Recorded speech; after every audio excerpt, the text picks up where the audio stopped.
Sa unang pagbasa hulagway ni San Pablo nga ang Ginoo di ay nagtawag kanato sa pagpaambit sa atong kaugalingon aron mulambo ang lawas ni Kristo or ang simbahan, ang katawhan sa Dios. Nya unsaon nato pagpaambit?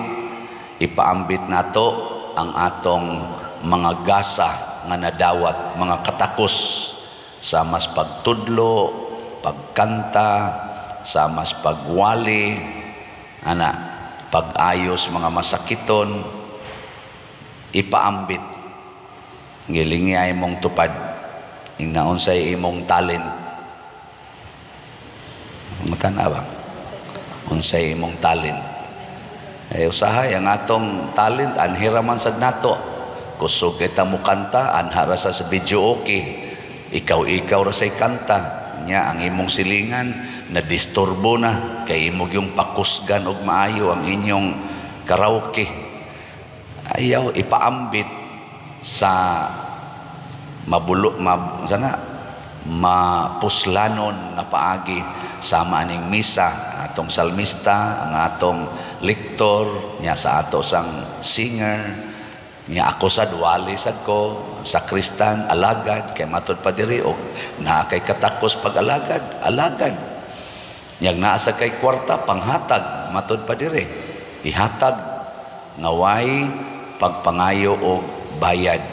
Unya ikaduha, ato kunong trataron ang matag tao nga managsamara.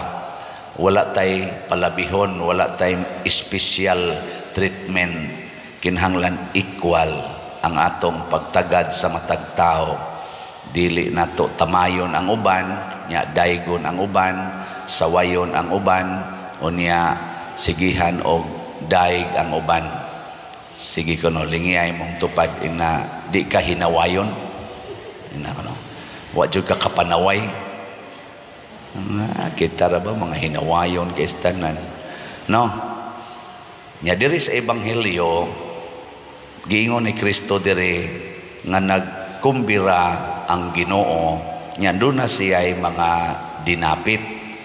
Unang dinapit, ikaduhang dinapit, o ikatulong dinapit.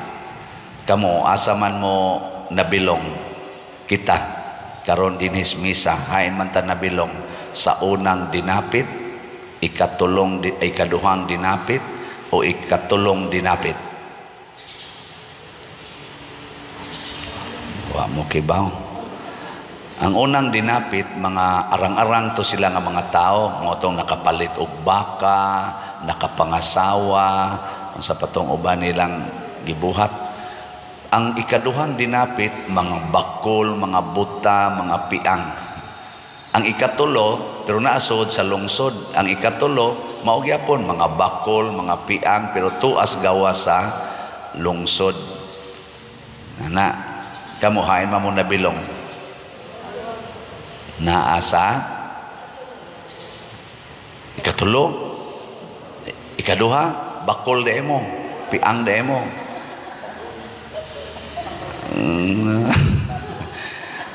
Naata sa first, una dinapit.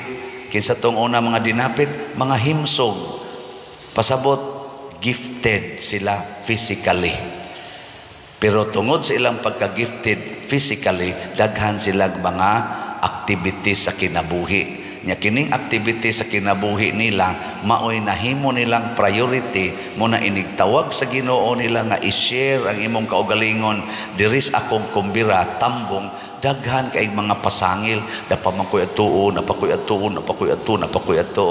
di ba kanang ingon na karosaryo baka kada adlaw daghan kay kog labhanan daghan kay kog buluhaton sa opisina kapoy na iguli din adyo ko kaampo din adyo ko kasimba kay busy kay ko una tanawag maparalyze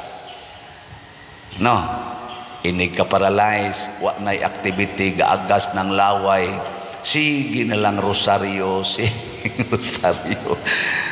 ang pasabot Ginoo ayaw huwata nga mahimo kang paralyzed, mahimo kang buta, mahimo kang masakiton. Una pa ka magsigig rosaryo, magsigig anhig simbahan, ga wheelchair na halahikap anang mga ribulto, pa-blessings pare, pangumpisal kay di na ko katug, padir di na ko katug, mangumpisal ko kay basig para ni sa ko mga sala. Oh, kato di ang lagsik pa ka, katong may pa kay kamutog. Unsa may imong gibuhat? Sige tingali kag pakasaha. No, siging inom, siging inom ra basa ko. Siging inom, pagburot sa atay na anay kanang kuan, sakit, adi na mo inom, sige na sang simba, siging simba. Pero katong sa una, kamulay simba dia, kamulang dia. Ay lingaw kay may diri, inom, di barkada, ana. Di ba? So kamong dili mga masakiton, unsa man mo, first dinapit pasabot kining atong health, kining atong wealth, kining atong mga talents ato ning i-share sa katilingban sa simbahan. Mao na nga kining atong pamaligyag slots dinhi ang namalit ani kasagaran gyud mga senior. Kana bang pre-departure. Nasa na uban mga lagsik og lawas malit ani, pero sagaran mga senior, nasa uban mga masakito, nagiusay ako pa der nanugo ra ko sa akong apo kay ga wheelchair naman ko, ako giding itampo, ako pa der stage 4 na biya ako cancer nya mo palit gyud ko pa der ana bang makaingon na ta ba nga sa una akong kwarta sige lang akong spend dire, karon ako na gining ipaambit sa simbahan, na gani uban hapit na mamatay unya naapagi say dawatonon nga senior citizen nga allowance, kuhaan gina niya kay ipalit yung slot dinhi.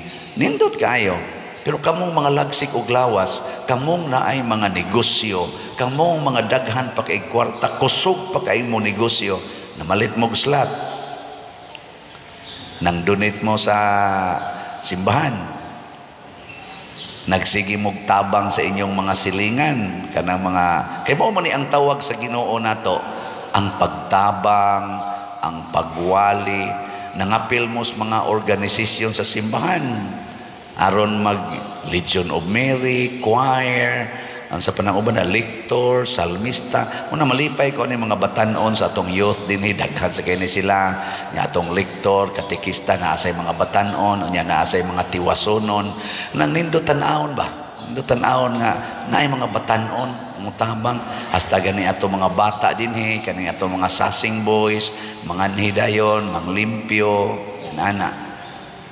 Nindot ambot ka nang nango sa liminister baka na kanang nasa ibang loyover ba liminister ato na pabalhinon diri speakers ato kuan alidong ari balhinon speakers ari manguta mo lingko diri ako lang gihangyo kaning duha ka lingkuranan ra kulom kay para di kita maglagyo okay nya diha liminister na diha kilid sa daily mass na siya aron di kita magkatag ngano man anong nihangyo man ko aning di ta magkatag, lingkod kita atubangan, dol-dool ta ngano man aron atong ipakita nga nitambong ta sa kumbira, mutambong gani kag kumbira, maghuot kita na usara may lugar sa paras kananan huot yun asa ka mutambong kumbira nga porting lagyo kasagaran yung kumbira huot kita sinikhanay pamangganin na inikaon na magsikit di ta maglagyo kay muratag wa mo tambong, muratag nananaw kamo lang diya ari lang ko diri no.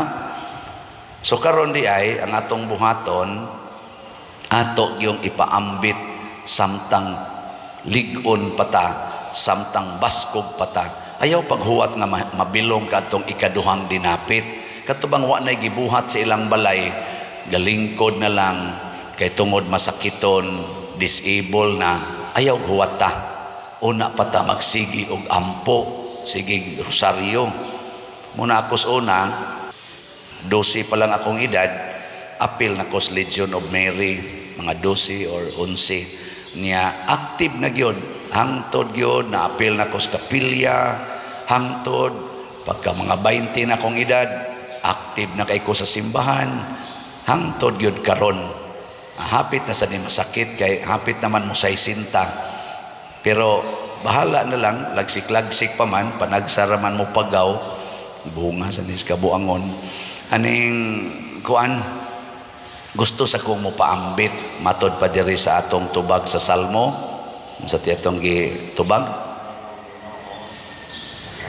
Limot mo, diha kanimo Ginoo, nakakaplag ako sa akong kalinaw. Dili na ning gubat kung ang Israel ni paambit pa sa ilang mga grasya ngadto sa taga Gaza, Palestina, kung ang mga Hamas nagtraining pa sila aron pag-alagad sa mga Israelita, kung ang mga Russians nagtraining, nagpalambo silang kinabuhi aron pagpaambit og mga grasya ngadto sa Ukraine, og ang Ukraine mao say buhaton kung nag-inambitay patas mga grasya pagkamalinawon unta sa kalibutan. Pero unsa may gibuhat karon nila nga wa mag-imbitar sa Ginoo, mga himsog iglawas, gitrain pagmaayo, mga gwapo kaayo, mga gwapa kaayo nga mga military, unsay ilang gipaambit, mga bala, mga kanyon, mga missile, mga bomba, patay na. Sige, katapusang lingi sa imong tupad ning nasugod karon tagaan na tikag grasya. Sige na. Dili disgrasya, grasya. Ana, bisag unsaon pa natog lalis perti ng mga mayuhan nilang mo analyze aning nahitabo karos kalibutan na naglalis na ang mga intellectual people, pero mao gyapon ang gipaambit dili grasya, sinawayay, condemning each other. Grabe kay tanan, muhunong nakataani, maghigugmaay na ta, magrespetuhay, matod pa sa unang pagbasa sulat ni San Pablo ngadto sa taga Roma, pagrespetuhay kamo, pag-alagaray kamo, pag inantusay kamo. Ana, manindog na ta.